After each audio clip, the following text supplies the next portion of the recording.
pipe bomb.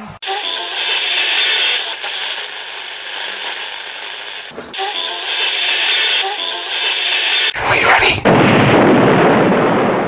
Do I have everybody's attention now? Welcome to STS Radio. You just wait and see how far we're gonna go! Because regular radio fucking sucks.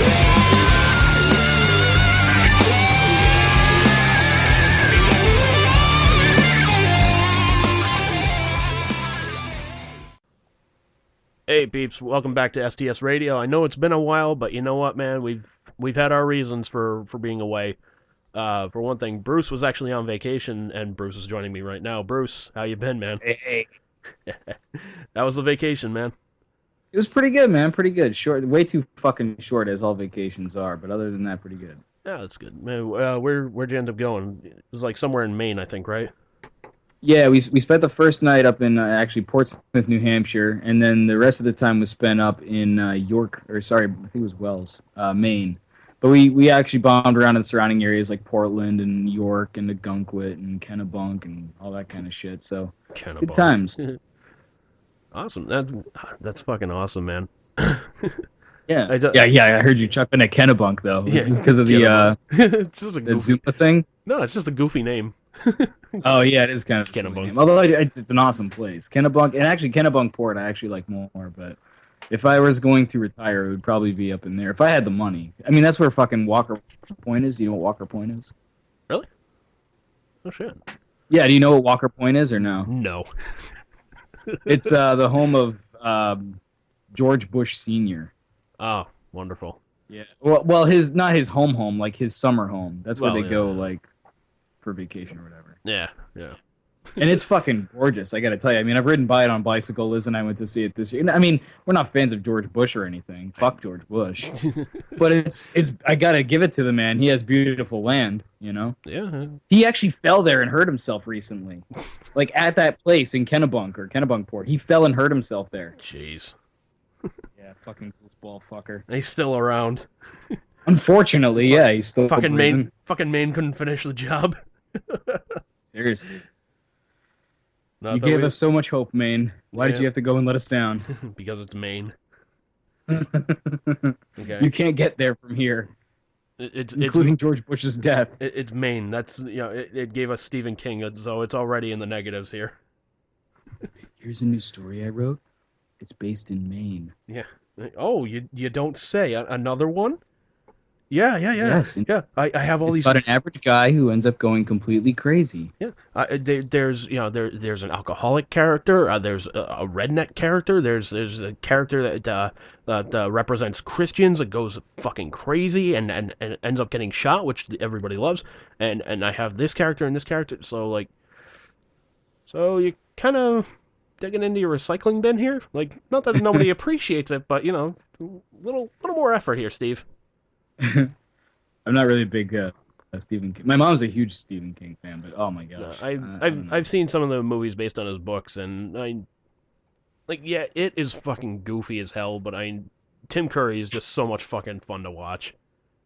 Oh yeah, I could watch him read a fucking phone book or something.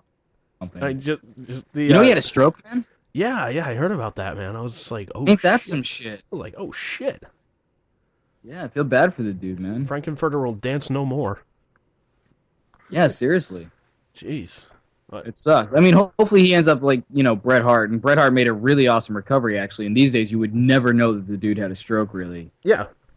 And except for, little, you can tell, you look at his face, you're like, yeah, he probably had a stroke or something like that. Like, some, muscle,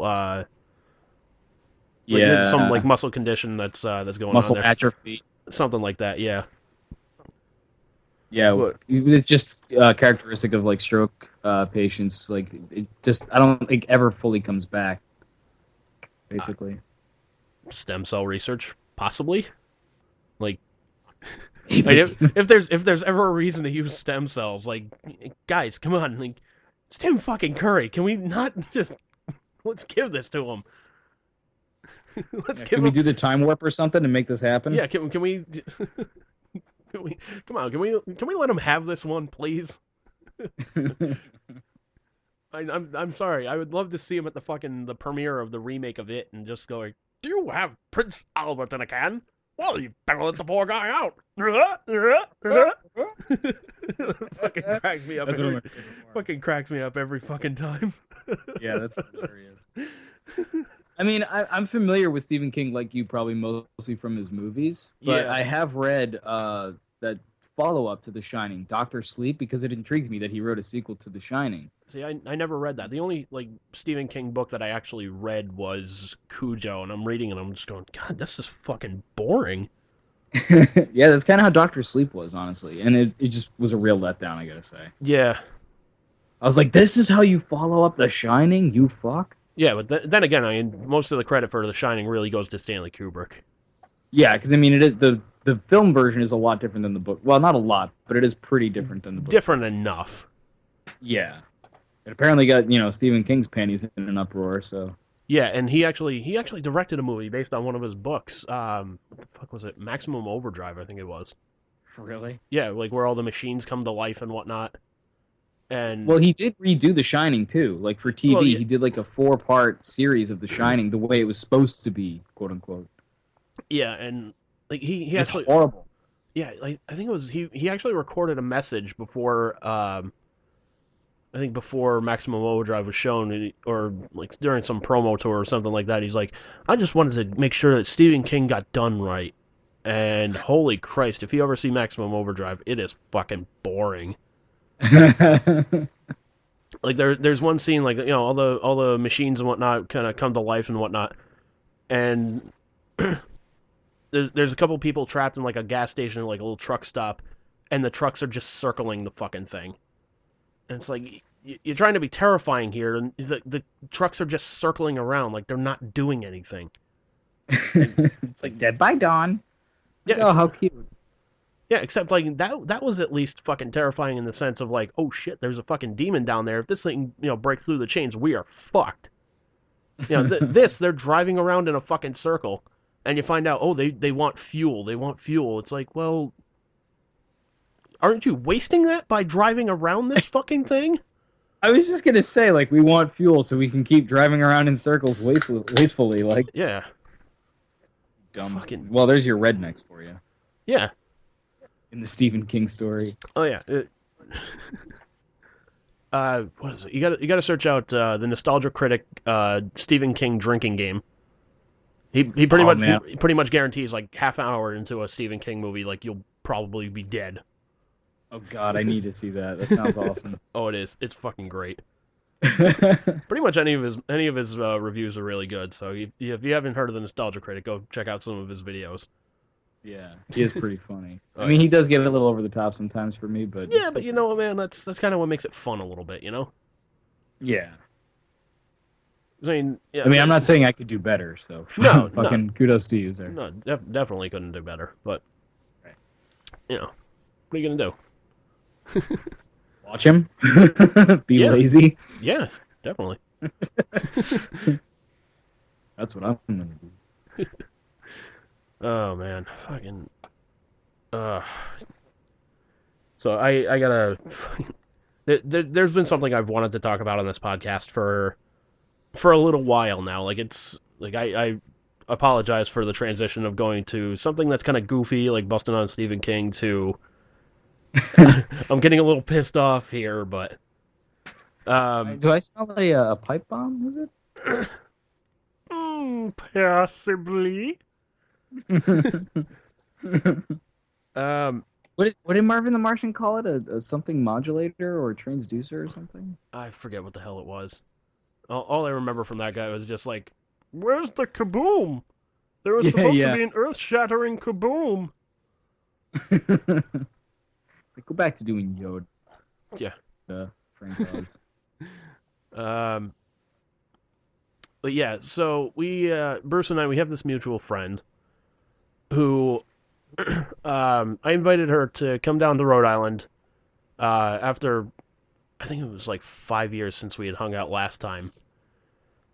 And, I was like, it'd be really cool to see you again, let's come on down here, let's go have some fun. And, so she comes down here and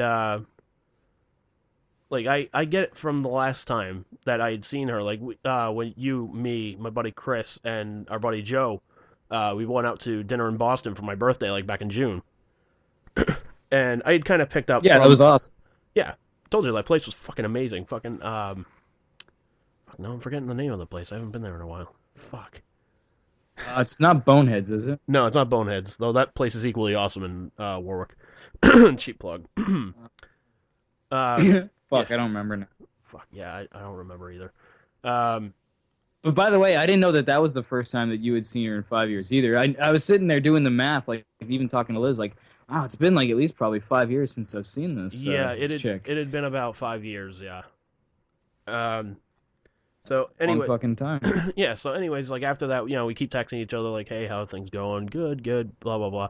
And the more we text, the more I'm picking up that she is interested in my friend Chris. Mm-hmm. And I'm just going, I see what's going on here. Okay. And at the time, I was just developing feelings for her. I was like, I remember why I wanted to hang out with her. I remember why I liked being around her. She made me happy. Mm-hmm. So I invited her to come on down, hang out.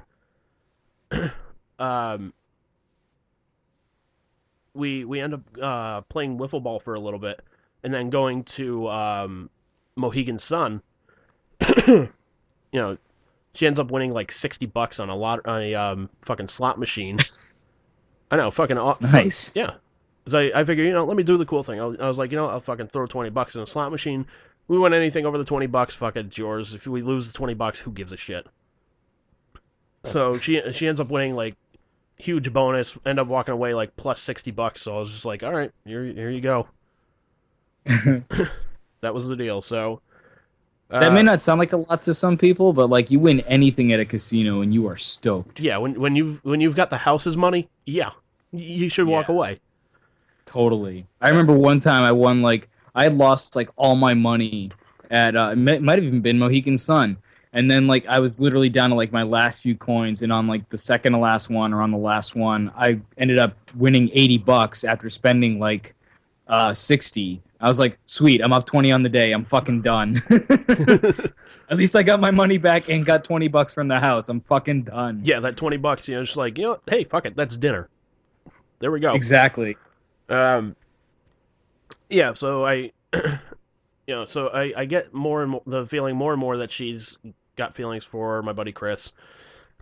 After that visit, it turns out she's getting feelings for another friend of mine. I'm like, oh, you gotta be fucking kidding me. Was this like simultaneously or like jumping from one to the other? Kind of jumping from one to the other, because Chris like wasn't really. He didn't really hang out with us. Like he played wiffle ball with us and whatnot, and he was like, let me back off. He's like, I understand you got feelings for her. He's like, I don't, like, I think she's very cool, but not my thing. I've got my own kind of thing going on over here, which is a completely different story. But excuse me. We'll put him on that if he even wants to. Yeah, if he ever wants to come on here and talk about it, he's got carte blanche to do it. So you all with your carte blanche and shit. Yeah, fuck you. I know some big words. Where's the Perrier?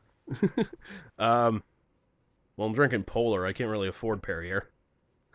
Neither can I. I'm drinking fucking Crystal Geyser, sir. Lowest of the low. We don't exactly have a budget. Exactly. I'm drinking water from the tap, sir. Oh, God. Tastes like lead. That's a dead body. Mm-hmm. I can taste it. Yep. Good job, lol. The Merrimack River, the only river you can walk across in all 4 seasons. Yep. So anyway. So she develops feelings for my buddy Kyle. And I'm just like, you gotta be fucking kidding. Like, it's like, I didn't. Meanwhile, you're all like, sweet cat. No, I'm just like, fucking, why? I'm like, what? I'm like, what the fuck is going on here, man? Like, it was more like, what the fuck do you see in him? Well, no, it was like, what the fuck do you see in everybody but me? But you, yeah.